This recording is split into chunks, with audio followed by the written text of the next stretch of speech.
This is going to be the first time I'm going to be watching this video, but I've been doing research on RFK Jr. a lot lately.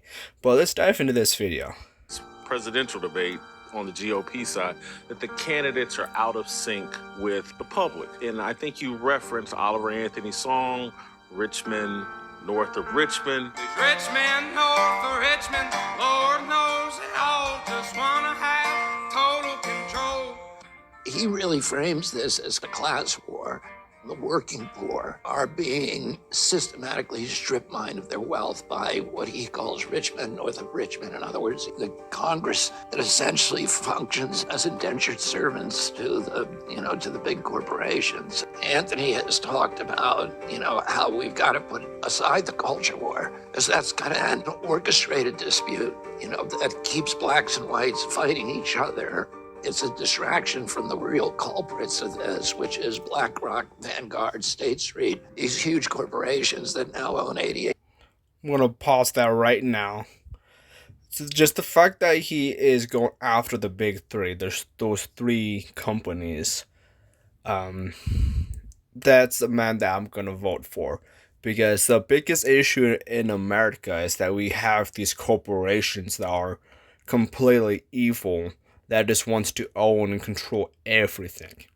And that's something that we need to fight against.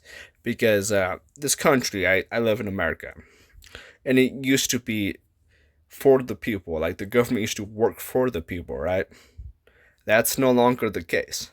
And we need the government to work for the people again, not these big companies like BlackRock, like the companies he is talking about. Let's continue this video.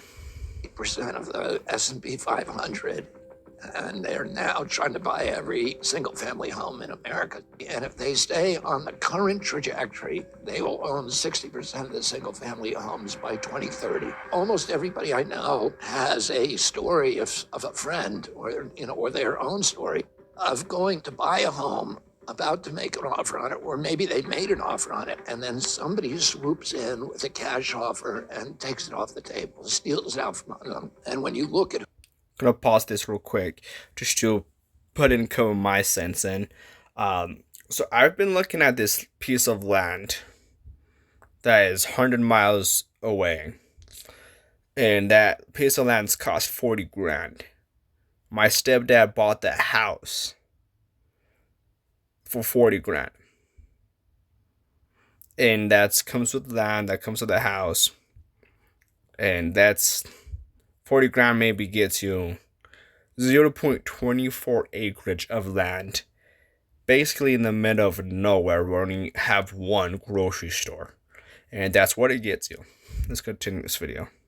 Who that is, it's usually an LLC with some ambiguous name. But if you trace it to actually who owns it, it's BlackRock, Vanguard, and State Street. So these companies are buying our land base. They're buying up the farms in this country. Today, the average wage for an American is $5,000 less than the cost of basic human needs of food, transportation, and housing. And so credit card debt has gone up. And who owns virtually all of those banks and credit card companies? BlackRock, State Street, and Vanguard. So the whole thing is rigged to strip mine wealth from the American public. And these Republicans who are debating this week, they're like 40 years behind. They have all these platitudes from the Reagan administration. We're going to be tough on crime, tough on China, tough on Russia, tough on women who, want bodily autonomy, tough on the environment. But none of them talked about what's happening to Americans who just can't pay their bills anymore.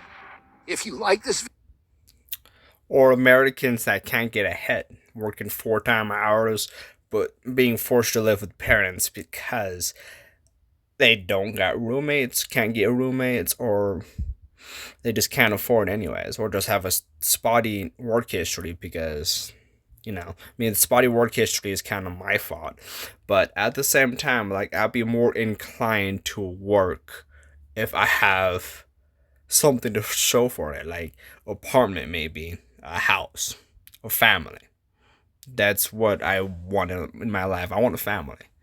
But I can't get a family because no matter how many hours I put in, I can't make enough. And that's the main reason why I'm voting for him, because something needs to change. But anyways.